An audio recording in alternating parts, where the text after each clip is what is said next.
26 दिसंबर की कड़कड़ाती ठंड की रात, पता नहीं उस रात को क्या मंजूर था। आसमान में तेज बादल गरज रहे थे, हवाएं जोरों पर थी।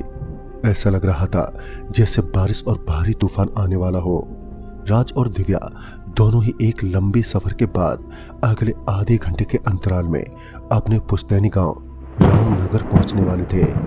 यह एक नवविवाहित जोड़ा था और इनके गांव के नियम अनुसार नवविवाहित जोड़े को वैकुंठ मंदिर के दर्शन करने होते हैं और मंदिर के अंदर मौजूद एक विशाल पीपल के पेड़ पर धागा बांधना पड़ता है।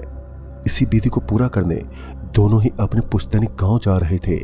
वैसे तो वो लोग अकेले ही थे क्योंकि उनका परिवार शहर में ही था, पर उसके कुछ रिश्तेदार गांव में उनके स्वागत की तैयारी कर रहे थे। रेल की भी क्या मजबूरी थी कि रात के करीबन 10 बजे के आसपास दोनों ही रामनगर स्टेशन पहुंचे।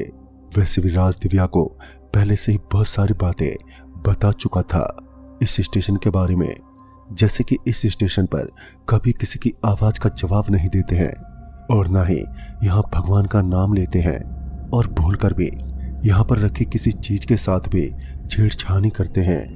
कहते हैं कि इस स्टेशन पर बुरे साए का राज है। राज दिव्या को लगभग सब कुछ बता ही चुका था जो उसके घर वालों ने बताया था। वैसे राज भी एक एजुकेटेड पर्सन था, जिस कारण वो इन चीजों पर कोई खास विश्वास नहीं रखता था।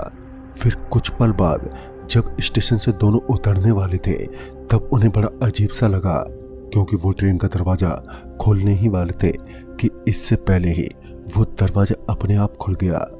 दोनों ही इससे थोड़ा घबरा गए, पर इसे भी हंसी मजाक में उड़ा दिया और सोचा शायद हवा के झोंके के कारण खुल गया होगा। थोड़ी देर बाद जब दोनों ही अब स्टेशन पर उतरे तब राज ने अपने दोस्त पुरुषोत्तम को फोन लगाया, क्योंकि पुरुषोत्तम ही उन दोनों को स्टेशन से गांव लेने के लिए आने वाला था। पुरुषोत्तम ने कहा कि वो 1.5 घंटे में पहुंचेगा। दरअसल गांव में किसी का देहांत हो गया था और इसी कारण वो जल्दी ना पहुंच सका, पर उसने कहा कि तुम लोग स्टेशन के बाहर चौराहे पर इंतजार करो। राज ने सोचा भला आधी रात के वक्त हम चौराहे के पास जाकर क्या करेंगे, क्योंकि यहाँ तो कम से कम बैठने और घूमने की तो जगह है, वहां तो शायद वो भी ना मिले। राज ने ये बात पुरुषोत्तम को नहीं बोली और दिव्या के साथ वहीं पर उसका इंतजार करने की सोची। रात काफी गहरी थी और आज आसमान से चांद भी गायब था। स्टेशन बिल्कुल वीरान हो गया था। राज ने तभी दिव्या से कहा कि वो उसका इंतजार करे और तब तक वो वॉशरूम से आता है। इसके बाद राज वॉशरूम की तरफ चला गया और यहाँ दिव्या अब अकेली हो गई थी। फिर कुछ ही मिनटों बाद दिव्या को अब अनहोनी का संकेत मिलना शुरू हो गया था। उसे लगातार रेल की आवाजें सुनाई देने लगती, पर कोई भी रेल पटरियों से गुजरते हुए नहीं दिखती। इसी तरह कुछ और समय तक होता रहा और अब दिव्या किसी के रोने की आवाज को भी साफ साफ सुन पा रही थी। ऐसा लग रहा था जैसे कोई पटरियों पर सिर रखकर रो रहा हो। ये आवाज काफी समय से आ रही थी और अब यही आवाज दिव्या को परेशान भी करने लगी थी। एक बार अपना वहम मिटाने के लिए दिव्या ने पटरियों की तरफ देखने का सोचा और इसके तुरंत बाद ही दिव्या बेंच से उठी और पटरियों की तरफ देखने गई। उसने जैसे ही पटरी की तरफ अपनी नजरें घुमाई कि उसका तो पूरा बदन बुरी तरह से कांप गया। उसने देखा कि एक कुबड़ी लड़की पटरी से बिल्कुल चिपके हुए रो रही है, लेकिन जब दिव्या ने उसे देखा तो शायद वो कुबड़ी लड़की ने भी दिव्या को देख लिया था, इसलिए इसके बाद वो पटरी को छोड़कर अब प्लेटफार्म पर चढ़ने लगी। दिव्या उसे देखकर बहुत ही ज्यादा डर गई। वो कुबड़ी लड़की अब धीरे धीरे दिव्या के करीब आ रही थी, लेकिन डर के मारे उसी वक्त दिव्या की एक खौफनाक चीख निकल गई। उसकी चीख सुनकर राज दौड़ता हुआ बाहर आ गया और दिव्या के पास पहुंचकर उसे शांत करने लगा। राज ने पूछा कि क्या हुआ, तो इस पर उसने उस कुबड़ी लड़की के बारे में दिव्या ने राज को बताया। तभी राज ने कहा, क्या दिव्या तुम भी, मैंने सिर्फ टाइम पास में वो भूतिया बातें तुम्हें बताई थी, तुमने उसे सच मान लिया। असल में ये सब थोड़ी होते हैं, जो तुमने देखा वो सिर्फ और सिर्फ तुम्हारा वहम था। दिव्या बहुत ही ज्यादा डर गई थी और लगातार राज को यहाँ से चलने को कह रही थी, लेकिन राज भी भला क्या करता, क्योंकि बाहर वैसे भी बारिश और इतनी ठंडी जो थी, उस वक्त एकमात्र वो स्टेशन ही सहारा था उन दोनों का। इसके बाद दिव्या किसी तरह सहम कर राज का कस के हाथ पकड़कर वहीं बेंच पर बैठ गई। इसके बाद दोनों ही उसी बेंच पर बैठे रहे। लेकिन अब थोड़ी देर पहले जिस चीज का सामना दिव्या ने किया था, अब उसी चीज का सामना राज भी करने वाला था। दोनों बेंच पर बैठे ही थे कि तभी स्मोकिंग की दुर्गंध आने लगी। राज को यह समझ नहीं आया कि भला इस वीरान से स्टेशन पर इतनी देर रात कौन सिगरेट पी सकता है, क्योंकि उन दोनों के अलावा वहां पर कोई मौजूद ही नहीं था। कुछ ही देर बाद राज को एक और झटका लगा जब उसकी नजर सामने वाले पिलर पर पड़ी। दरअसल उस पिलर से ठीक सटके किसी का पैर था। उन पैरों को देखकर तो यही लग रहा था जैसे वहां पर कोई खड़ा हो।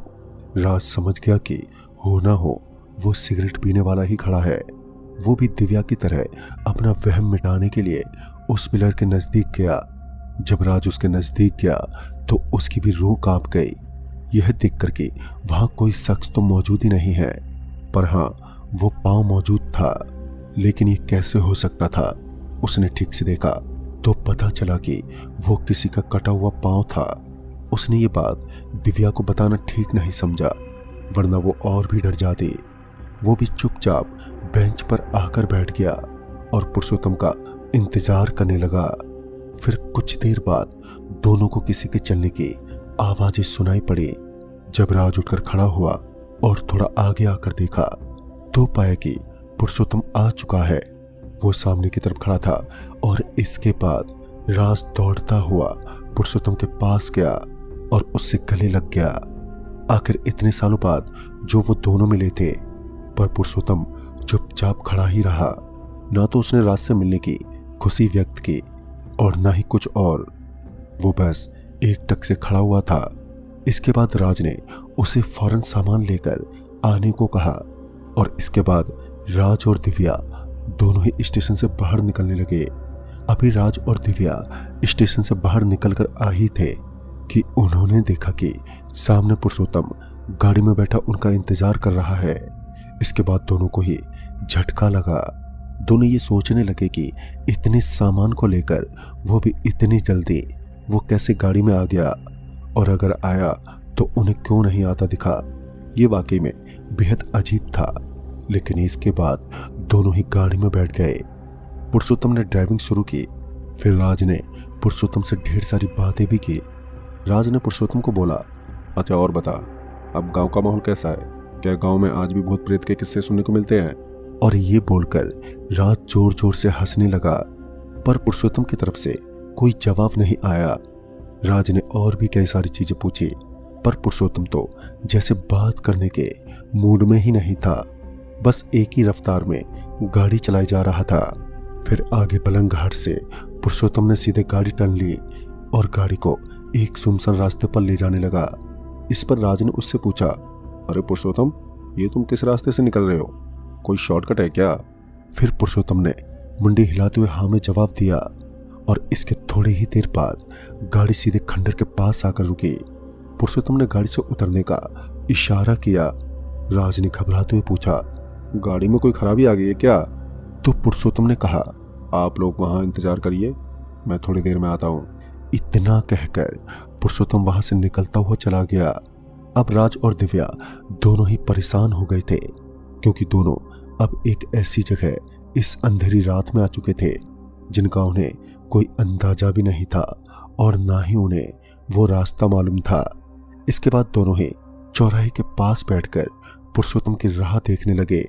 फिर कुछ देर बाद राज ने सोचा कि पुरुषोत्तम को फोन किया जाए। वो उस चौराहे से थोड़ा दूर गया और फिर उसने पुरुषोत्तम को फोन किया। पुरुषोत्तम ने फोन उठाया, तब राज उस पर भड़कते बोला, क्या हुआ यार, तुम अब तक पहुंचे क्यों नहीं? तो उसने कहा, क्या मजाक है ये, मैं तो यहाँ कब से तुम दोनों को ढूंढ रहा हूँ, पर मुझे तो कोई दिखाई नहीं दे रहा है। राज ने कहा, मतलब कि तुम स्टेशन के पास हो? तो उसने कहा, हाँ वहीं तो रुकने को कहा था मैंने तुम्हें, जब तक मैं ना आ जाऊं। राज का तो दिमाग अब एकदम से सुन्न पड़ गया था और उसने कहा, ये भला कैसे हो सकता है? अभी तुम ही तो हमें यहाँ तक लाए थे और अब कह रहे हो कि तुम स्टेशन के पास हो। तो उसने इस बात को एकदम से नकार दिया और बोला, अरे मैंने कहा तो था कि 1.5 घंटे में पहुंचूंगा। उसकी ये बात सुनकर अब मेरे होश उड़ गए। मैंने उसे अब तक अपने साथ घटा सब कुछ बताया और इस पर उसका जवाब सुनकर भी मैं दंग रह गया। उसने बताया, दरअसल स्टेशन पर भटकते साव में से किसी ने उसका रूप लेकर राज को भटकाते हुए यहाँ पर ले आया और यहाँ पर वो दोनों को तबाह करके रख सकता है। पुरुषोत्तम ने राज को साफ साफ और सख्त हिदायत दी कि वो तुरंत ही दिव्या को लेकर वहां से निकल जाए और वो भी पहुंचता है। इसके बाद राज ने फोन रखा।